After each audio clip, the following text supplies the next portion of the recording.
Hello and welcome to Spare a Thought. My name is Tom Spare, your host.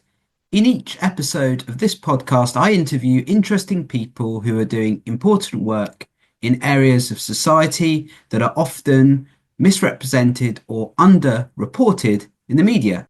This episode is the second in a trio focused on international university students.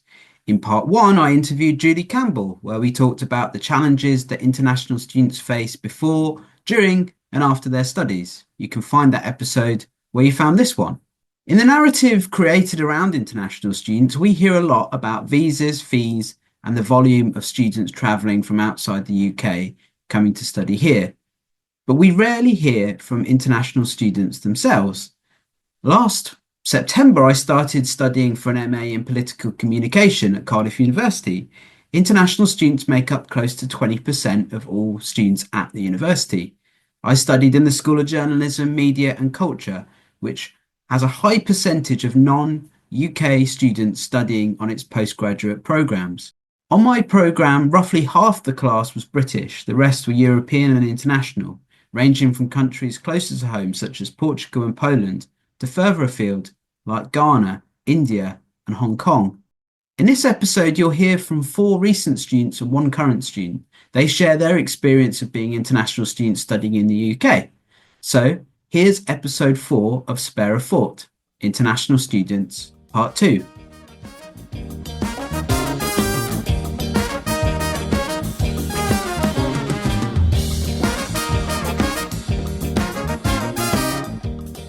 My name is Sid Kurupadi and I'm from New Delhi, India. I've been here in Cardiff for the last 1 year pursuing a master's in political communication. I'm Nathan Mintz. I'm studying my 3rd year of politics at Cardiff University.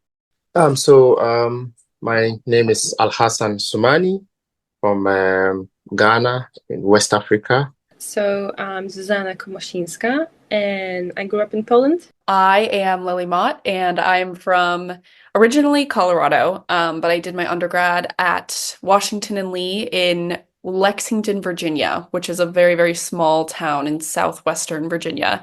One of the main reasons of choosing to study in the UK was the courses that were being offered in the UK universities for political communication were very good.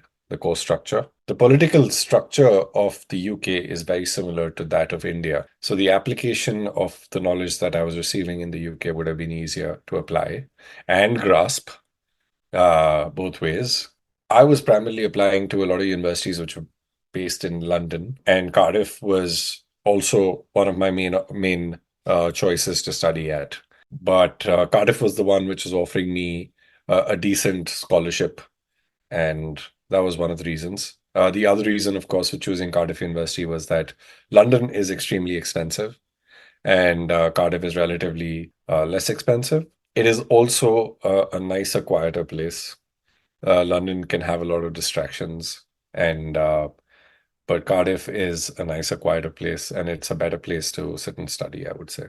Basically, it had to do with the academic excellence and mode of assessment and how diverse this place is, So it's one of the reasons why I chose to study in the UK. And with the reason why I chose to study in Cardiff was because of my friend who had studied here and, in fact, did same program in political communication. I arrived in the UK before Brexit, luckily. So the process of applying to university was easier back then. I knew about ABE from an agency that was in Poland. So there were 2 ladies basically that were going around schools in Poland, that schools with pupils after they finish their A-levels, just before they start applying to universities, and providing information about how to apply abroad and how to apply to a bursar specifically. So I was lucky in that way because they showed me how to access the system, and they smooth the whole process of application very easily, and that was really helpful. Luckily for me as well, because that was one of the requirements. You need to have a language test that's going to prove that you can speak the language. Because it's not just even though we had A-levels that requires you to choose either English or German or other language, which kind of is proving if you can speak it, but still they require an additional test, which I luckily had because I was attending extra school for language school basically. So that application process was easier, and the tuition fee was much smaller than it is now. Obviously, I was treated as a domestic student, and so that was nice. I knew about Cardiff's journalism department. I knew about the School of Journalism, Media, and Culture, if we're being very technical. I had learned about Cardiff when I started searching for scholarships, and I knew that Cardiff was just a great school for what I was interested in studying. And I had never been to Wales before. And so when I was working, I was actually interning in Dublin, and I had found out about Cardiff and done some research into just different opportunities that I might be interested in pursuing if I were to attend Cardiff University. And I ended up just doing a quick little weekend trip to Cardiff. And I was literally there from like a Friday night to I think maybe a Sunday morning. And I just loved it. Like I visited Cardiff and I just thought that it was the greatest place. It's so walkable. It's such a livable city. And I think that I hadn't really been in a place like that before, because Oxford is kind of similar to that, but it's a lot more touristy than Cardiff is. And so it was really nice to just be able to walk everywhere. People were really friendly. Welsh people are very kind and they're very accepting. And so whenever I would start talking to people, they would automatically be like, "Oh my gosh, are you from America? What part of the US are you from?" And so I think that, yeah, I just fell in love with Cardiff, and I applied to the university in the fall. And I also applied to the Fulbright scholarship, and I ended up getting into Cardiff and also getting the Fulbright. So that was just kind of my ticket sealed. In terms of perceptions, I really did not know what to expect because it felt like everyone was saying something different. I really just kind of went into it with the, let's hope I can make some friends. I don't really know if I'm going to be able to, but let's do my best here. It was something that I just really didn't know what to expect. I've always liked the UK. I've always considered it to be, especially because I had visited only London. I felt that London's very similar to Delhi. It's got a lot of history. It's steeped in heritage, center of politics, center of power. A lot of Punjabis in both the cities. London just seems like New Delhi, like 40 years ahead in many ways. And you get amazing Indian food everywhere. So I've never had like a negative sort of a perception of the UK. Only that I know that it's a fairly expensive country to live in. I never visited Wales. I didn't know how Cardiff looked like.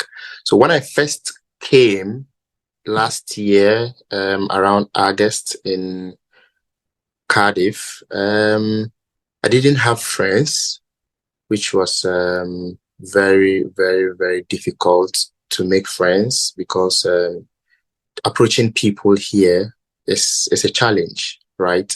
And I realized again that people speak faster than I do, even though it's English language. The accent was a barrier sometimes, and you kind of feel ashamed when someone make a statement and you're like, "Pardon? What I saying?" You are trying to let them repeat whatever they are saying, and when you keep doing that, it's kind of boring. The conversation you don't get along with whatever you are saying. Funnily enough, the first person I spoke with was from Manchester. So straight after this conversation, I panicked. I was like, I don't understand English at all. I want to go back home. And then I was friends with nice people back then. So I met my friends from the year as well. And some of them were from Bristol, some of them were from Midlands. So they had okay accents, I could understand it. So they explained like, oh, don't you worry. He's from Manchester. Everybody got like this specific accent and it's hard to understand. I was like, okay. Then again, I had a few lecturers who were Welsh, but it was such a nice and lovely accent. So after a while I got like I could understood it. So it was okay. At the beginning I was like, that sounds interesting, but I got there eventually. I think, I mean, the obvious one is Scouse. I, I couldn't understand a word. Sorry, I Shane. yeah, and especially when I met Shane in the beginning, and when he's a great guy. I mean, he's a really nice guy. But in the beginning, I could barely understand a word what he was saying, and I was like, "This is English, we speak in the same language, really." So. I think more than the accents, I picked up on Shane's Scouse accent later on. Uh, but I think more than the accents, it's more to do with the cultural references that you miss out on. Which like it's funny, but you don't know why it's funny. So you kind of like you're there with your mates and you're kind of aimlessly smiling because you know it's funny and you get the gist, but you don't know the backstory of it. So that you tend to miss out on, but then you start picking up on things. I definitely think I adjusted quicker than some. I never really went through a phase of terrible homesickness, but it was definitely difficult to adjust to being on your own. But I think you feel that wherever you go to university. It was difficult to adjust to walking everywhere, just mentally being like, okay, I have to get to here. I can't get here in 5 minutes. It's going to take me 30 minutes to get here. Can't drive here. And there were definite cultural challenges. The drinking culture was something that was completely foreign to me. And when I came here, I was 17. So I couldn't participate in freshers' activities. I couldn't buy alcohol. So it was quite difficult to navigate freshers' life in the UK, which is quite based on a drinking culture. Coming in as a 17-year-old from the US where there wasn't that big of a drinking culture. But I fell in with a good group who looked after me and made sure I would still have fun. So I fared all right.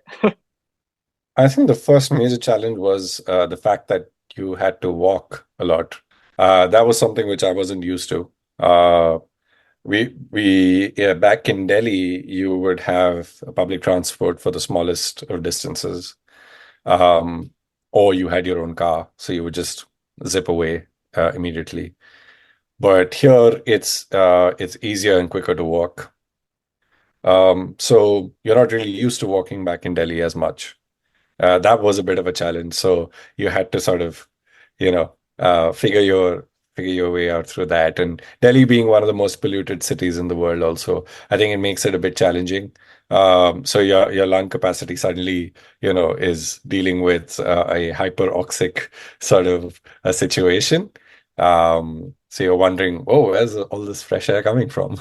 But it was, I think, just a couple of weeks, and then I sort of got my way around it. I think the lack of sun was another challenge. Yeah.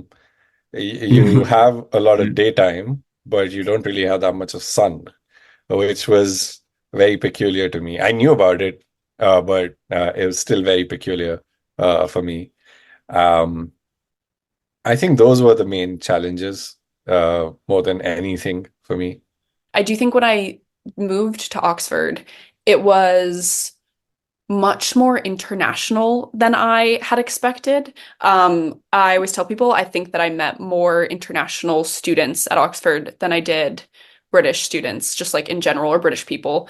And so that was interesting because I don't think that it was like the study abroad experience that I had expected. Like I ended up hanging out with two of my best friends who are both Americans the entire year. And most of the people that I hung out with were actually from Eastern Europe rather than the UK. So it ended up just being kind of a different experience than I expected. But coming from a place where I didn't have that much global experience, like growing up in Colorado and, not really being able to travel that much abroad, and then going to school in Southwestern Virginia. I hadn't had experiences to meet that many people from around the world. So this was also still a very cool experience.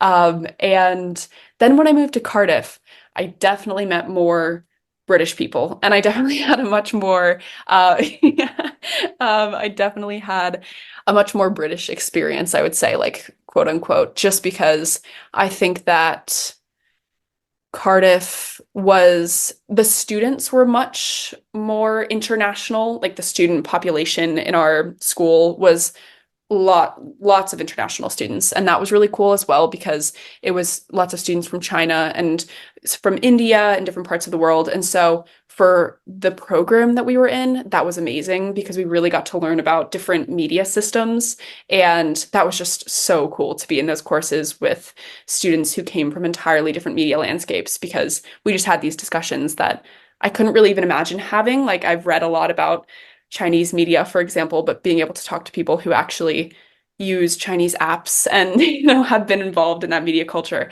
I think that was such a cool experience. And then I guess being outside of the classroom, I did get to meet lots of British people, and not necessarily Welsh people, lots of English people, I think, that came to Wales and went to Cardiff Uni. But it was really cool to just get to know more about British culture through them. I think Express Radio was a great way to do that. And I think the different extracurriculars, it was just cool to be more immersed in the British student experience, because I hadn't really had that. I remember having headaches for 2 weeks with just, my brain speeding up to, just, progress everything and trying to answer back in like a proper, answer back.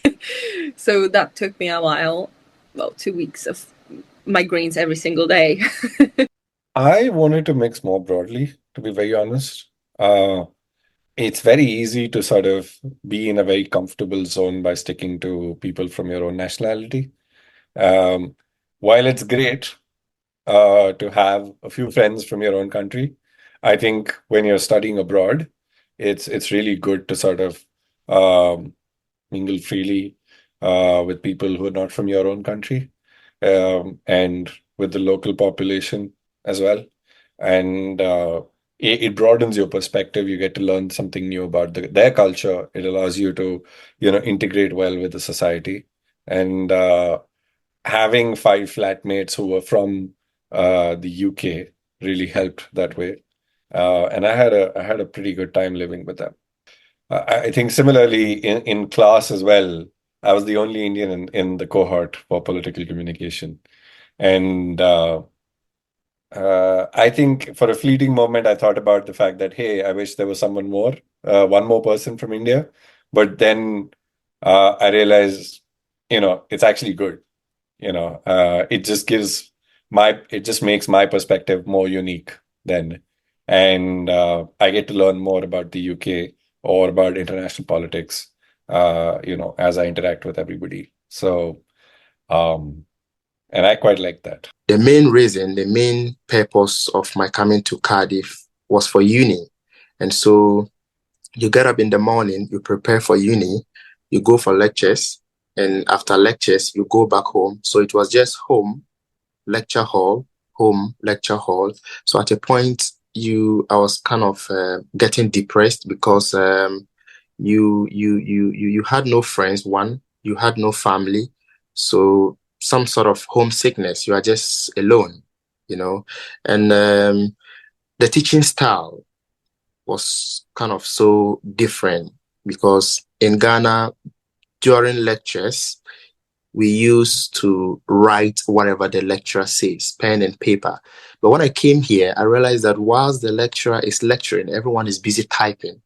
And if you are someone who is not good with typing so fast, you are like, what's happening? Everybody's typing, and you cannot bring your book and pen and start writing. So that was another challenge, and it was also very difficult with navigating and familiarizing myself with the Cardiff layouts and transportations and the daily lifestyle. In Ghana, our transport system, as far as trains are concerned, it doesn't work anymore. So it was kind of another challenge for me, commuting, so getting to know the layouts. So for a while, I had to suffer that until when I could adjust with it. And social norms too, that was another difficulty. And the biggest challenge again was with the food. It was very difficult. I had to always have hot chocolate with steak bake every morning. That was the only thing I could adjust myself with in the interim, until when I started cooking and getting along with British food, So these were some of the challenges I had. Probably one of the main things that any international student would face is, you miss home, you miss your country, right? So you got to identify for yourself what are the things that you do on a daily basis that sort of compensate for that. I figured it out pretty soon that there are three things that I need, which balance those things out for me. Number one is regular conversations with my family. Number two is cook more Indian food. Number three, listen to more songs from India and the subcontinent. If you have these three, ingredients in a perfect balance, then you should be good. What I failed to do when I came in was to attend orientation and induction. That is very, very important as an international student as well, because during induction or orientation, you get the opportunity to acquaint yourself with students. That is the first time all international students are meeting, so at that point you get to make friends and familiarize yourself with other international students, and through that you can have a lifelong friendship with other people. Yeah, so basically these are some of the life hacks I learned. First question, tips and tricks. Get involved in as many stuff as you can. The student experience it goes by so quickly and it's so much fun. You don't have to, if you find one thing that you want to become a master at, do it, but get a taste of everything else while you're at it. Like, I went and I played polo in my first year, and I really can't ride a horse that well, but it was fun to try, and I'm never going to get to try it again, so I might as well try it here. I like to think I've gotten involved in everything that was possible for me to get involved, maybe minus student media, but I think try as much as you can. You'll fall into a good group if you try as much as you can. Don't get caught up in a cycle. Cycles are bad. Don't stay in your room all the time. Try and get outside every day. Try and meet new people every day. New people bring new experiences, and you want to meet as many people as you can in university. You want to make as much of an impact as you can in university. You want to try and do as much good as you can. And the best way to do that is to get as involved as you can. I think my experience moving to Cardiff was a little bit different because I actually had been to all of like the UK stores and I had kind of my bearings a little bit better. So that was really nice. Whereas I know for some people, if they moved to Cardiff for the first time and they were seeing Welsh and they were seeing the madness that is like the St. David's shopping center on a weekend, that would be extremely overwhelming, I think. So I think that I had a very smooth transition process. Honestly, both times I moved to the UK. Yeah, I joined the Politics Society before I even got to the university because I knew I'd want to be a part of it. From there, I ran to be the first year representative for the society, as well as I became an academic rep for my department, which I did not even know that was through the SU at first. I'd say if I had to define what the Cardiff Students Union was, I would say it's a charitable organization that's a separate entity to the university, despite sharing the name. And it's run by a collective of staff and students, primarily 7 students who take a year out of their course after being elected to run the establishment full-time in a salaried position. Under that, you have volunteer students who do it at the same time as their studies, and then you have legislative bodies like the Senate, the AGM, which is a debate body of students who debate policy. Then one of them advised me to join a club called the African Caribbean Society, the ACS, which I did. And through that, I met other international students who are of the same color with me. And then I could always engage with them.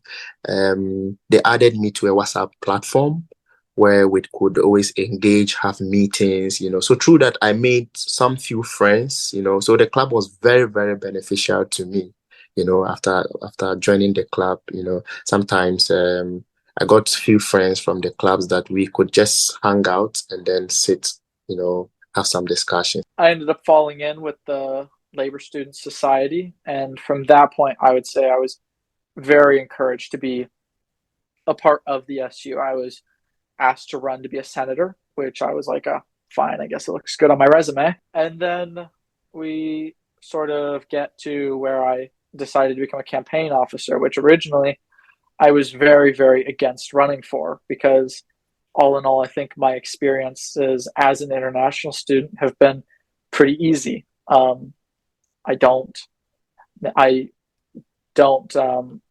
not worried about finding people I can connect with. English is my first language. I drink, so the drinking culture doesn't impact me. I'm able to afford the extra tuition, thank God. And I come from a country where visa restrictions are little to none. So I was very thankful that I won the election. In Ghana, lectures means teaching. Here, the lecturers give opportunities to students to express themselves regardless of whatever you are saying. You don't have a wrong answer. The most important thing is your ability to be able to justify whatever you are saying. But in Ghana, a lecturer claims he's lecturing, but when a student says something, it's wrong, especially when it is not in the syllables. Here, it's a different ball game altogether. You engage in discussions, the lecturer listens to you attentively. You should be able to justify whatever you are saying, and not for once did I hear a lecturer say, your answer is wrong. No, it has never happened. So I really admired the mode of teaching, the mode of lecturing. With the assessment methods too, I realized that I had to quickly adjust with that, which was very, very important, because on weekly basis, you have learning materials that you have to keep up with. You would have to go through, learn everything, and make sure that when you are writing your essays, when you are submitting your essays, you would be able to reference from whatever materials given by lecturers to make sure that, yes, you are really following, So that was another challenge. And as I said earlier, with regards to critical thinking and writing critically and making sure you don't engage in some sort of intellectual dishonesty when you are presenting your materials, I had to keep up with that as well, because that was another great challenge. So, but at the end of the day, once you are poised to do anything, you are prepared to, you will definitely do it. I was able to overcome those challenges. I think asking questions if you don't understand something, especially in universities, is your privilege. I think you should do it. And readings. I think those two are the most important and essential. Oh, the other one might be just don't stick to your own small bubble and your small community. I'm not saying make friends with other people on purpose, I'm gonna make this friend, so you need to be my friend. But try to open yourself for this aspect. So I'm feeling uncomfortable with my in English language, but maybe there's somebody else who feels the same way. If not British students, maybe find an international student who also would like to have a chat. The biggest issue I can say is housing. Housing for international students is a travesty. We had students come to me saying, oh yeah, the letting agency just hangs up on me because I have an accent. Or someone came to me, and this was horrifying. She was a one-term exchange year, so one semester, and the university doesn't guarantee accommodation for one semester exchange students, which is terrifying, because she ended up living with a random family that she met off of Facebook 40 minutes away from the university. And thank God that they were nice, furthermore, you have this perception as well, which I think is quite harm. I think there's a lot of harmful perceptions about international students. Well, I'm talking about this one, which is the perception that all international students are rich, which I think has been exceptionally harmful to the community because someone brings up, oh, I have to pay this much for tuition. Well, yeah, but you came here, so obviously you can afford it, which is a beyond insane thing to say when the majority of home students are on student loans. It's like, you came here too, but you're on a loan. The visa process is so frustrating. And the way that I'll kind of couch it is that I have been very lucky to not have to pay for my visa so far. So at least that's an angle that I've gotten to kind of avoid because the visa fees are out of this world. And then the NHS fees as well, which I definitely understand that, but they're very expensive. So first, the expense of the visa process, crazy. And then the next part is kind of depending on your country. I'm sure that it's different, but in the US, you have to go through this process of going to an appointment. Well, first you submit your visa application, you go to an appointment, you get your fingerprints scanned, you send your passport away. It comes back in hopefully around 2 months. Maybe I think it's up to 2 months. When I did mine the first time, it was still being impacted by COVID. And so this threw a wrench into everybody's process, which honestly, this was the least of our worries. I definitely understand. It was, it was no one's fault.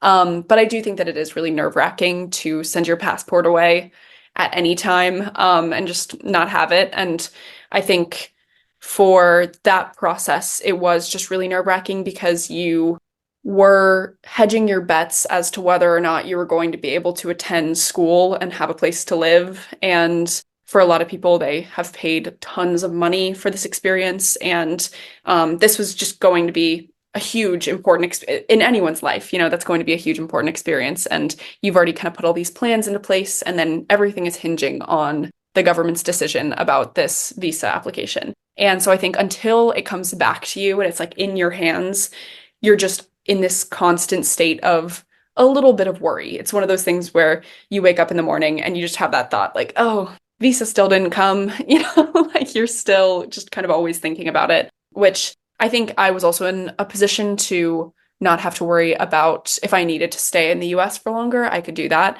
Or if I needed to return to the US for some reason, I could do that. And I know that not all international students are in that position. So for me, I felt very fortunate to be able to do that. Whereas, I know that's a luxury that not everyone has. And some people really need to leave their country for one reason or another. And it's so much harder to get a visa or like a biometric residence permit than I think anyone would understand. Like that is an incredibly important document for people. And it's just entirely, the whole process is so secure. So the idea of maybe somebody like, I don't know, like not having it or forging it or something, not happening. It does make you think a bit as to, it builds your anticipation or as to, will you get accepted? Will you not get accepted? You're showing enough funds in your account and all of that. Sure. But, how does it, how does it pan out? You don't know that. But I guess for any student who anybody who's in their early 20s, I think it can be a little bit daunting because usually visa applications are done by parents in India. And you're not really bothered by it. And Indian teenagers, at least maybe now the upper class Indian teenagers are traveling a bit more, late teens in their undergraduate college time, they are traveling a bit more. But UK and Schengen and US visas are a little more complicated compared to others. So they can be outsourced to various agencies who actually go ahead and take care of the processing bit. That is if you're rich enough. But it can be a little, you're left with certain doubts here and there. File your applications early enough so that you're not in the last batch waiting, buy your flight tickets early enough so that you get a decent deal when you're traveling. Know the baggage restrictions, know things that you're not allowed to carry. Be pragmatic enough to carry only things that you need and not carry your entire, home with you, right? I've done a fair bit of international travel before, so I've been a bit aware. But I think there'll be a lot of students who will not be aware of all of this. And I think that makes it a bit challenging for them. The issue with the graduate visa and the student visa transition is that the student visa does not allow you to start working full-time until September 25th or whenever your course date is recorded. So for us, technically, we started September 25th. So my visa is eligible until September 25th. And technically, because we're writing our dissertation, we're still in term time.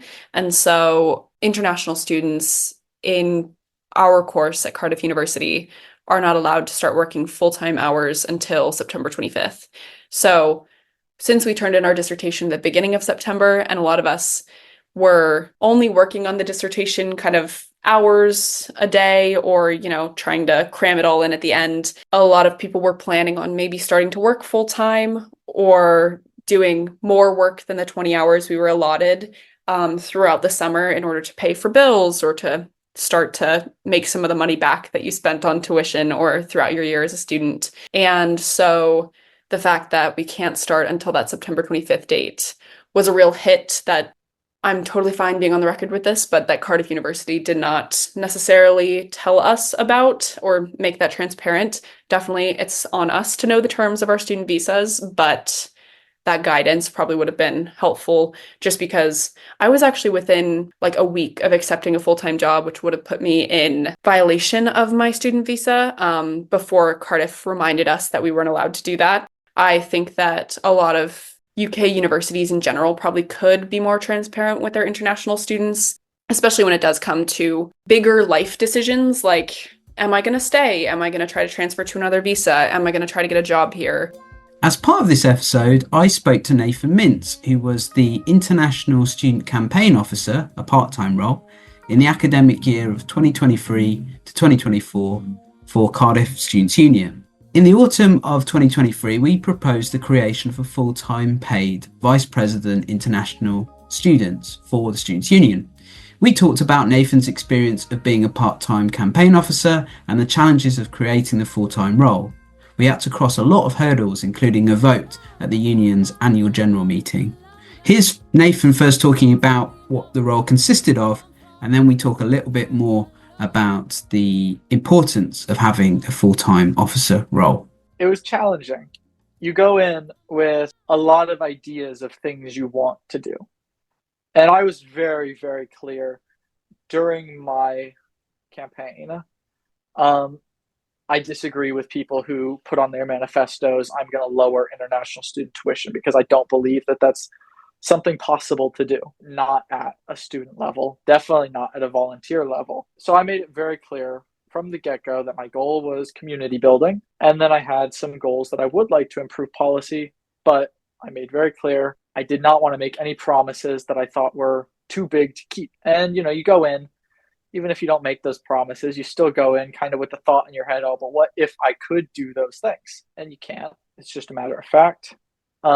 It's hard to get meetings as a volunteer position. It's harder to fit around your class schedule, and that's not to make up for a lack of effort.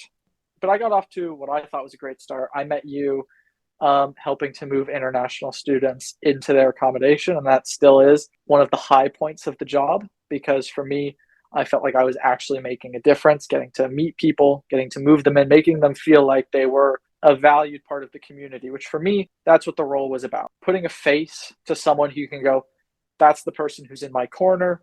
That's who's going to support me when times get tough. I have a friend in the SU.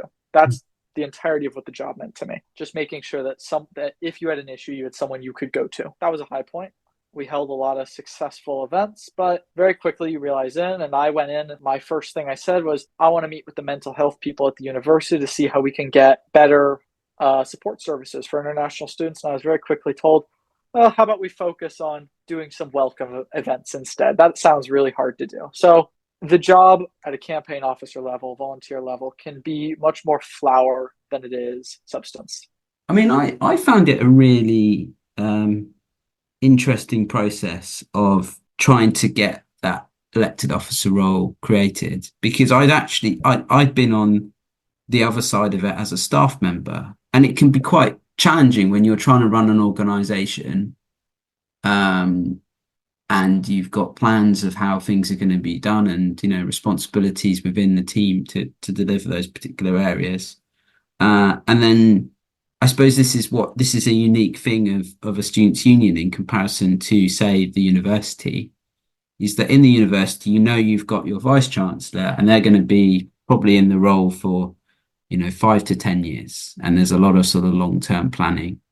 Whereas the students' union is constantly changing, because you've got a change of student, you've got a change of leadership. Basically, the people that are running the show are different every year.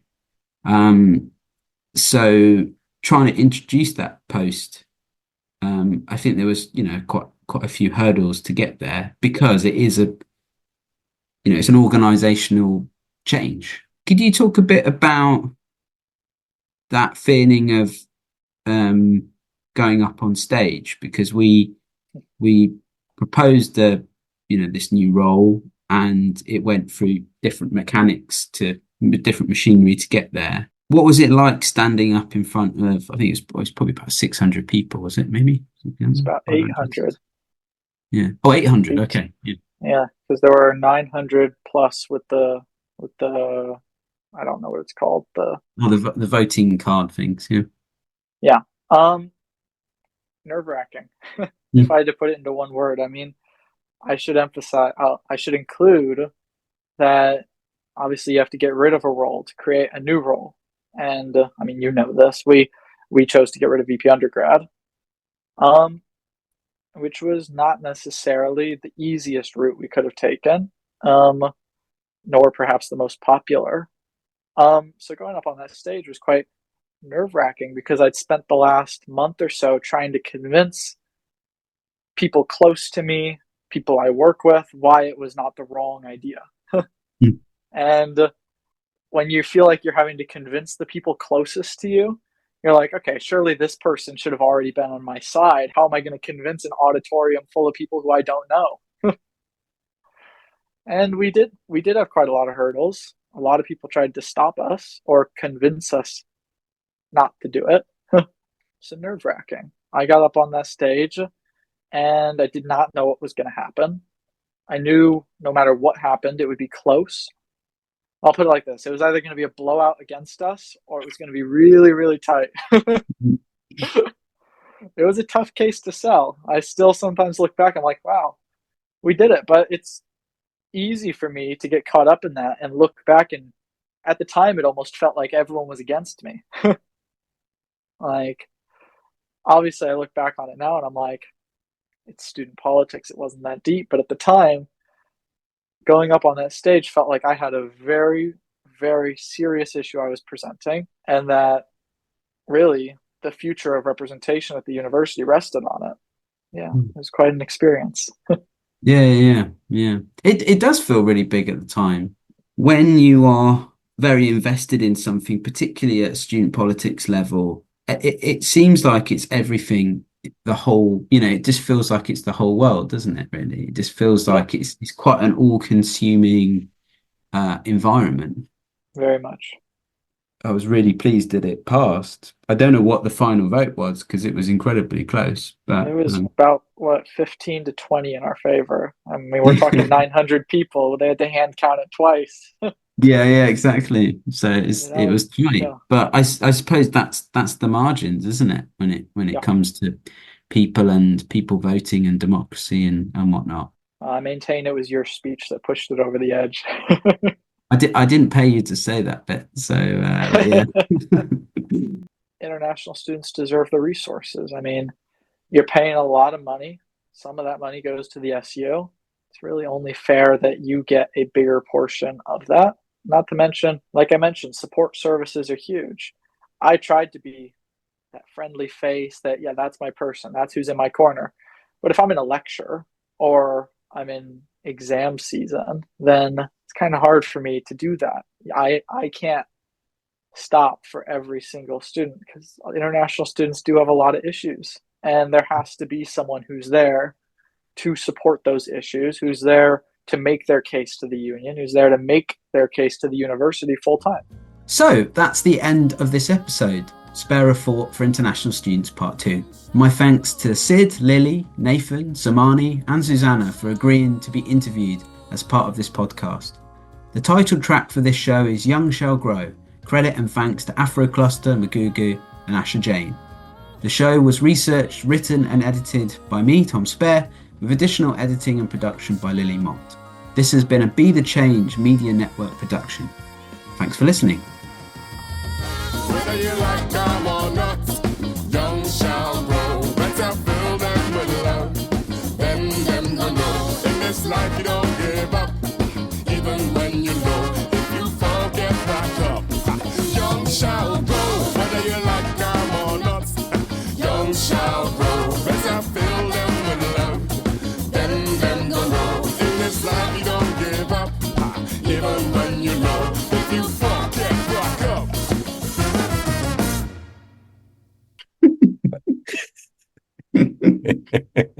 Yes, that's great. That's great. Give me the cash. All in cash. Give the cash. Tom. It'll be tax free. Is it going to be tax free? Make sure you put it on my shelf. Yeah, make sure. I only put it on my shelf. Make sure I'm not non-dom status. I like that. Nice, I like that. Non-dom status. Non-dom status in your private school.